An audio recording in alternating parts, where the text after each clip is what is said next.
উত্তর পশ্চিম বঙ্গোপসাগরে সৃষ্ট নতুন লঘুচাপে বদলে যাচ্ছে দেশের উপকূলীয় এলাকার আবহাওয়া পরিস্থিতি। এর প্রভাবে উত্তাল হতে পারে সাগর, বাড়তে পারে দমকা হাওয়া ও ঝোড়ো বাতাসের ঝুঁকি। এরই মধ্যে দেশের 4 সমুদ্র বন্দরে জারি করা হয়েছে সতর্ক সংকেত। এই লঘুচাপ কতটা শক্তিশালী হয়ে উঠতে পারে এবং উপকূলে এর প্রভাব কতটা পড়বে, বিস্তারিত জানাচ্ছেন সাদিয়া সিদ্দিকা। উত্তর পশ্চিম বঙ্গোপসাগর ও তৎসংলগ্ন পশ্চিমবঙ্গ উত্তর উড়িয়া উপকূলীয় এলাকায় হঠাৎ করেই জন্ম নিয়েছে একটি নতুন লঘুচাপ। এর ফলে আবহাওয়া অধিদপ্তরের পক্ষ থেকে দেশের উপকূলীয় অঞ্চলে বিশেষ সতর্কবার্তা জারি করা হয়েছে। এই লঘুচাপের কারণে জলবায়ুগত পরিবর্তনের যে ধাক্কা আসতে শুরু করেছে তার প্রভাব ইতোমধ্যে টের পাওয়া যাচ্ছে সমুদ্রের বুক চিরে বয়ে যাওয়া বাতাসের গতি প্রকৃতিতে। পরিস্থিতির গুরুত্ব অনুধাবন করে 25 জুলাই বাংলাদেশ আবহাওয়া অধিদপ্তরের ভেরিফাইড ফেসবুক পেজ থেকে একটি বিশেষ সতর্কবার্তা প্রকাশ করা হয়। আবহাওয়াবিদ আফরোজা সুলতানা স্বাক্ষরিত ওই বিজ্ঞপ্তিতে জানানো হয়েছে, এই লঘুচাপের মূল শক্তির কেন্দ্রবিন্দুতে রয়েছে উপকূলীয় অঞ্চলের আবহাওয়া দ্রুত বদলে যাওয়ার প্রবণতা।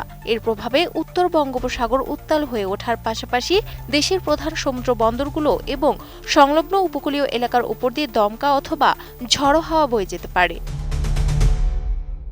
নোভা এলইডি টিভি, ঝকঝকে ছবি, নিখুঁত শব্দ, 5 বছরের ওয়ারেন্টি। নোভা মানি সঠিক মান, নিশ্চিত সেবা।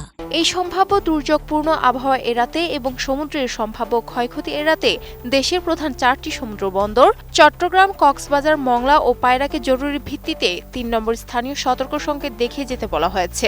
বন্দরগুলোর জন্য এই সতর্কতা মূলত নৌযান এবং বন্দর এলাকার কার্যক্রমে বাড়তি নিরাপত্তা নিশ্চিত করার একটি পূর্ব প্রস্তুতি। বিশেষ করে সাগরে থাকা জেলে এবং মৎস্যজীবীদের সুরক্ষায় কঠোর বার্তা দিয়েছে আবহাওয়া অফিস। উত্তর বঙ্গোপসাগরে বর্তমানে যেসব মাছ ধরার নৌকা ও ট্রলার জালের টানে কিংবা অন্যান্য কাজে অবস্থান করছে তাদের গভীর সাগরে বিচরণ না করে উপকূলের কাছাকাছি নিরাপদ দূরত্বে অবস্থান করতে বলা হয়েছে।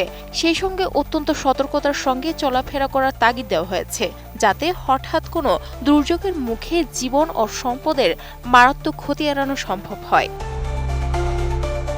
প্রকৃতির এই আকস্মিক রূপ পরিবর্তনের পর পরবর্তী আবহাওয়া পরিস্থিতির ওপর সার্বক্ষণিক কড়া নজর রাখছেন আবহাওয়াবিদরা। পরিস্থিতি কোন দিকে মোড় নেয় তার উপর ভিত্তি করে প্রতিনিয়ত নতুন নির্দেশনা দেওয়া হতে পারে। তাই সংশ্লিষ্ট সকল পক্ষকে যে কোনো ধরনের অপ্রীতিকর পরিস্থিতি এড়াতে প্রয়োজনীয় সব নিরাপত্তামূলক ব্যবস্থা গ্রহণের জন্য বিশেষ আহ্বান জানানো হয়েছে।